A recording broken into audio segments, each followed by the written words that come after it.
नमस्कार. मी भाऊ तोरसेकर. तुम्ही बघत आहात प्रतिपक्ष. मित्रांनो, मी मोदी समर्थक आहे हे कधीही लपवलेलं नाही. आणि त्यामुळे 17 तारीखला जे संसदेमध्ये महिला विधेयक लोकसभेमध्ये पराभूत झालं, त्यानंतरही मी मोदी समर्थक आहे. आणि मोदी किंवा शहा यांनी ज्या प्रकारे हे विधेयक आणलं आणि पराभूत होऊ दिलं, याचा अर्थ त्यांचा दारुण पराभव झाला असं बोललं जाणार, याविषयी माझ्या मनात काडी मात्र शंका नाही. पण राजकारण जर समजून घ्यायचं असेल, राजकारणातले डावपेच समजून घ्यायचे असतील, तर तुम्हाला उपलब्ध असलेली जी सभागृहातली किंवा सभागृहाच्या बाहेरच्या राजकारणाची हत्यारं असतात, आयुधं असतात, अवजारं असतात, त्यांचा वापर तुम्ही आपल्या राजकीय डावपेचात करत असता. आणि मोदी आणि शहा त्याला अपवाद आहे असं मी अजिबात मानत नाही. मी भले मोदी शहांचा समर्थक असेल, पण हे दोघे अत्यंत सच्छील आणि सद्ग्रस्त आणि काय म्हणाल ते साधू संत आहेत असा माझा भ्रम अजिबात नाही. त्यामुळे आपला व्यापक राजकीय लक्ष आहे, टार्गेट आहे, ते साध्य करण्यासाठी मोदी आणि शहा काय काय डावपेच खेळू शकतील याची कल्पना करणं अवघड असतं. आणि म्हणून हा पराभव हा दिसत असून ओढवून आणणं इतकं सहजगत्या सगळं घडलं असेल असं मला अजिबात वाटत नाही. म्हणजे मी मोदी शहांना जितका ओळखतो किंवा मी त्यांचा जितका अभ्यास केलाय, तो बघितल्यानंतर मला असं वाटतं, या पराभव व्हावा या अपेक्षेनेच हे विधेयक लोकसभेत फेटाळलं जावं, याच अपेक्षेने ते विधेयक आणलेलं असावं अशी मला दाट शंका आहे. अर्थात गिरे तो भी टांग ऊपर. बघा, भाऊ हा मोदी भक्त आहे, मोदी चाटुकार आहे, आणि त्यामुळे तो पराभवात देखील मोदींचं यश सांगायला बघतोय असंही अनेक जण म्हणतील. आणि त्यांना म्हणायचा तो अधिकार आहे, कारण विधेयक मोदी सरकारने आणलं आणि ते फेटाळलं गेलं. ही वस्तुस्थिती आहे, ती कोणी नाकारू शकत नाही, मी पण नाकारणार नाही. पण यामागे काय डावपेच असू शकतील, त्याच्यातून कुठलं राजकारण साध्य करण्यासाठी खेळलेले डावपेच असू शकतात, त्याचा विचार करणंही अगत्याचं असतं असं माझं प्रामाणिक मत आहे. आणि म्हणूनच हा व्हिडिओ मी एका वेगळ्या दिशेने, एक वेगळा पैलू तुमच्यासमोर आणण्यासाठी करतो आहे. पहिली गोष्ट लक्षात घ्या, यापूर्वी ज्या वेळेला 370 कलम हटवण्यासाठी राज्यसभेमध्ये प्रस्ताव आणला गेला होता, आणि राज्यसभेत तेव्हा भाजपचं किंवा एनडीएचं बहुमत नव्हतं. 2019ला ऑगस्ट महिन्यामध्ये ज्या वेळेला 370 कलम हटवण्यासंबंधीचा प्रस्ताव किंवा विधेयक संसदेत आणलं गेलं, ते जिथे बहुमत नव्हतं अशा ठिकाणी आणलं गेलं, आणि ती जागा होती राज्यसभा. म्हणजे कदाचित तिथे हे विधेयक पराभूत होऊ शकेल अशी शक्यता होती. आणि तरीही ते धाडस अमित शहानी गृहमंत्री झाल्या झाल्या केलेलं होतं. अमित शहा गृहमंत्री होऊन 6 महिने सुद्धा उलटले नव्हते, तेवढ्यात त्यांनी 370 कलमाला हात घातला होता. आणि पराभव ज्या सभागृहात होऊ शकतो अशा ठिकाणी ते विधेयक पहिल्यांदा आणलं गेलं, आणि हुकमी ते पास होऊ शकण्याची जागा लोकसभा होती, कारण भाजपकडेच एकट्याचे 300 खासदार होते. 350च्या घरात त्यांचे एनडीएचे खासदार होते. पण विधेयक आणलं कुठे पहिल्यांदा, तर राज्यसभेमध्ये, आणि तिथे मंजूर करून घेतलं, आणि मग ते लोकसभेत आणलं गेलं. या वेळेला परिस्थिती उलटी आहे. घटना विधेयक असल्यामुळे, घटना दुरुस्ती विधेयक असल्यामुळे 2/3 बहुमताशिवाय ते पास होऊ शकणार नाही. हे न कळण्या इतके नरेंद्र मोदी किंवा अमित शहा दुरकुळे बिलकुल नाहीत. आणि असं विधेयक त्यांनी अर्थसंकल्पी अधिवेशन चालू असताना आणलं असं सुद्धा नाही. त्यांनी अचानक अर्थसंकल्पी अधिवेशन संपल्यानंतर आणि ऐन विधानसभेच्या निवडणुका चालू असतानाच्या काळात हे विधेयक विशेष अधिवेशन बोलवून त्यामध्ये मांडलेलं आहे. आणि ते लोकसभेत आपल्या पक्षाचं म्हणजे भाजपचं एकट्याचं बहुमत नाही किंवा एनडीएचंही 2/3 बहुमत नाही, अशा वेळेला धाडस केले. 540 मध्ये तुम्हाला कमीत कमी 360 इतकी मतं पाहिजे होती. आणि जर आपल्याला कडाडून विरोध होणार असेल तर ती मिळणं अशक्य आहे हे कळत असताना सुद्धा मोदी आणि शहा यांनी जर हे विधेयक लोकसभेत आणलं आणि ते पराभूत करून घेतलं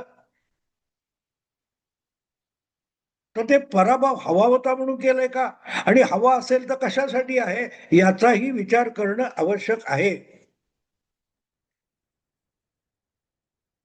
आता गंमत अशी आहे मित्रांनो, की हे विधायक जे फेटाळलं गेलेलं आहे 2/3 बहुमताने पास झालेलं, मतं बघितली तर बहुमत मिळालेलं आहे, पण बहुमताने नाही, घटना दुरुस्ती जी असते हे 2/3 बहुमताने पास करावं लागतं.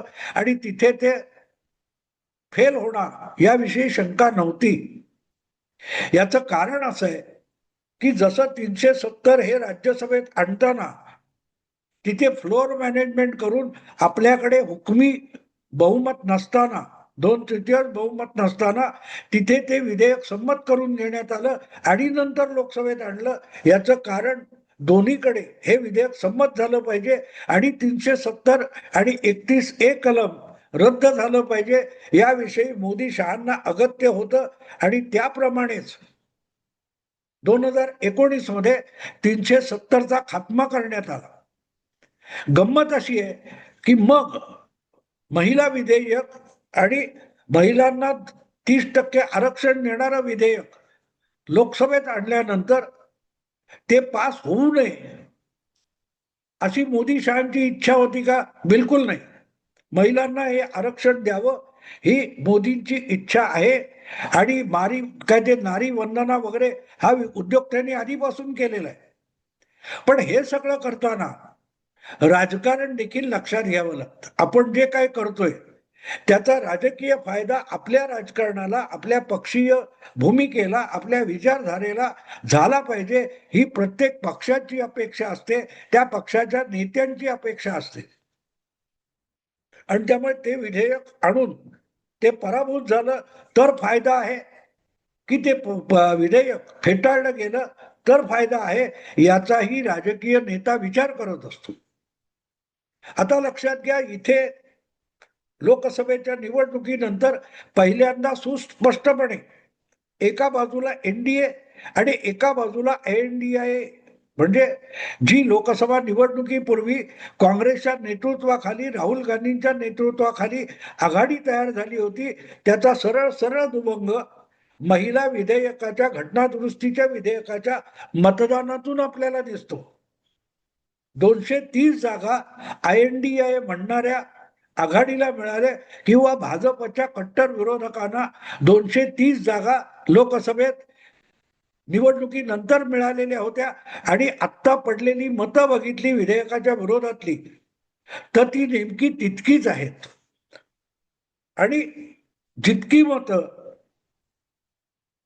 एनडीएला लोकसभा निवडणुकीत गठबंधन म्हणून मिळाली होती आणि ज्याचं सरकार बनलं तेवढीच मतं आपल्याला दुसऱ्या बाजूला सत्ताधारी गटाच्या बाजूला दिसतात. त्यामुळे लोकसभेच्या वेळेला जी परिस्थिती होती ती लोकसभेच्या या महिला विधेयकाच्या निमित्ताने तशीच्या तशी आहे. हे मोदी शहांनी या निमित्ताने दाखवून दिलं. हे जे विधेयक आज नामंजूर झालंय ते आणखी काही दिवसांनी आणून पासही करता येईल. एकदा ते विधेयक फेटाळलं गेलं याचा अर्थ ते परत आणता येत नाही असं बिलकुल नाहीये. पण राजकारणामध्ये जर वेगळं काही साध्य करायचं असेल तर आजचा पराभव सुद्धा अगत्याचा असतो, आवश्यक असतो. आणि मला असं वाटतं की हा पराभव हा मोदी शहांनी मुद्दाम घडवून आणलेला आहे पराभव. कारण त्यातून त्यांनी एक गोष्ट दाखवून दिली की देशातल्या महिलांना जे आरक्षण आणि विशेष दर्जा मोदी सरकार देऊ इच्छित, एनडीए आघाडी देऊ इच्छिते, त्याचे कट्टर विरोधक जर कोण असतील तर ते INDIA नावाची जी गठबंधन आहे, आघाडी आहे, तिला महिला आरक्षण नको आहे. गंमत अशी असते की सर्वसामान्य मतदार, सर्वसामान्य नागरिक जो असतो तो लोकसभेमध्ये जे वेगवेगळे मुद्दे मांडले जातात, आक्षेप, तांत्रिक किंवा कुठलेही आक्षेप घेतले जातात, त्या तपशिलामध्ये सामान्य नागरिक किंवा मतदार जात नसतो. त्याच्यासमोर एक महिला विधेयक आणलं गेलं आणि विरोधकांनी ते महिला विधेयक हाणून पाडलं, एवढीच गोष्ट जाते. जे जे आक्षेप विरोधकांनी घेतले ते सगळे चुकीचे. आणि भारतीय जनता पक्ष की एनडीए सरकारने मांडलेले सगळेच्या सगळे आक्षेप कसे महिलांच्या हिताचे, असा दावा भाऊ तोरसेकर चुकूनही करणार नाही. दोन्ही बाजू आपापल्या राजकीय डावपेचांच्या दृष्टीनेच आपल्या भूमिका मांडत असतात आणि कृती करत असतात. त्यामुळे विरोधकांनी जे तांत्रिक आक्षेप किंवा संसदीय आक्षेप घेतले ते संपूर्णपणे गैरलागू आहेत असं मी बिलकुल मानत नाही. भाजपने हे महिला विधेयक आणताना आपल्याला भविष्यातल्या राजकारणात जी काही झेप घ्यायची आहे त्याच्यासाठी काय काय उपयुक्त ठरेल अशा दृष्टीनेच हालचाली केल्या होत्या.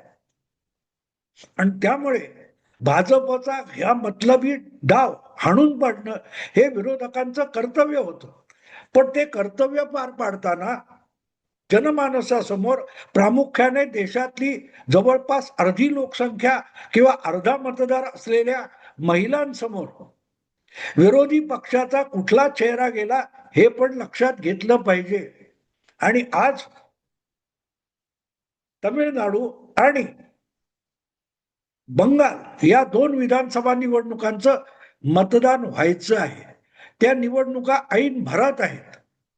असा मुहूर्त साधून संसदेचं विशेष अधिवेशन बोलवून त्यामध्ये हे विधेयक आणून ते पराभूत करून घेणं हा म्हणूनच मला एक राजकीय डावपेच वाटतो.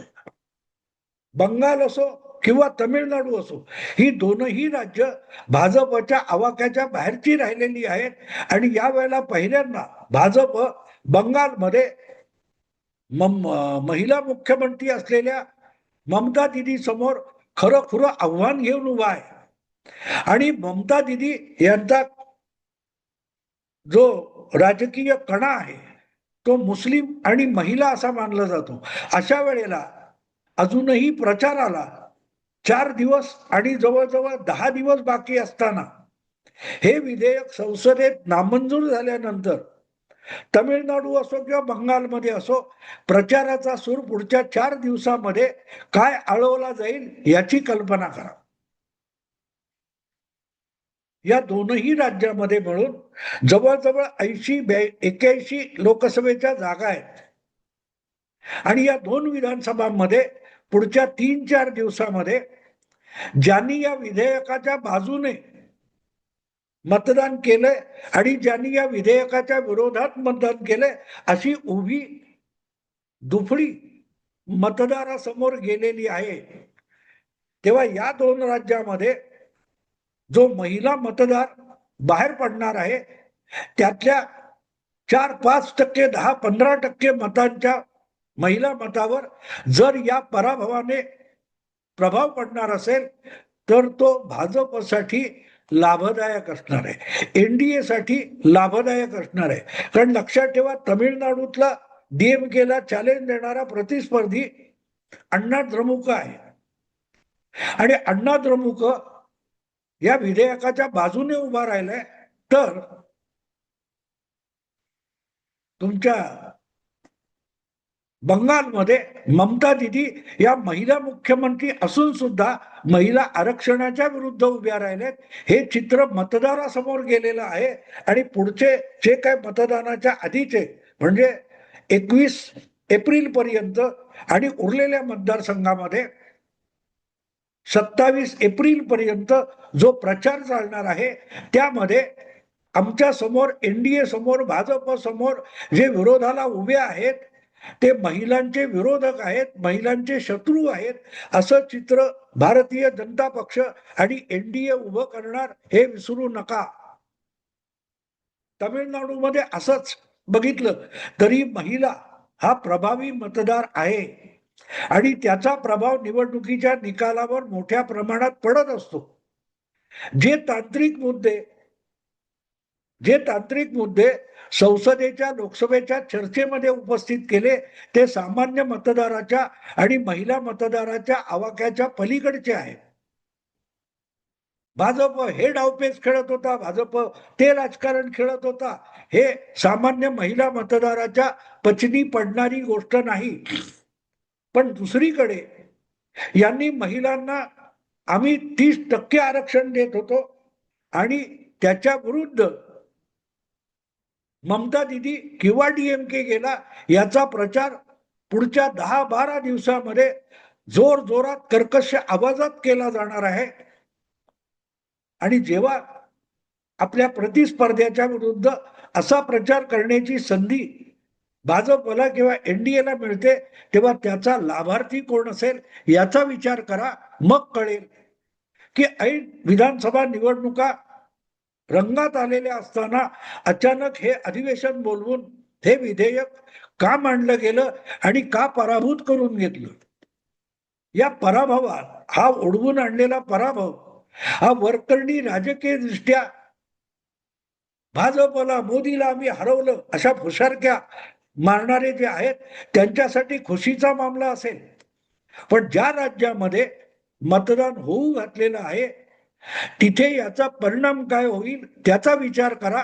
मग या महिला विधेयकाच्या घटना दुरुस्तीच्या लोकसभेतल्या पराभवाचं सौंदर्य किंवा राजकीय सौंदर्य तुमच्या लक्षात येऊ शकेल. बाकी परिणाम काय होतात पुढल्या काळात आपण बघू. आता मी थांबतो. आवडलं तर लाईक करा, शेअर करा, प्रतिपक्षाला सबस्क्राईब करा. नमस्कार.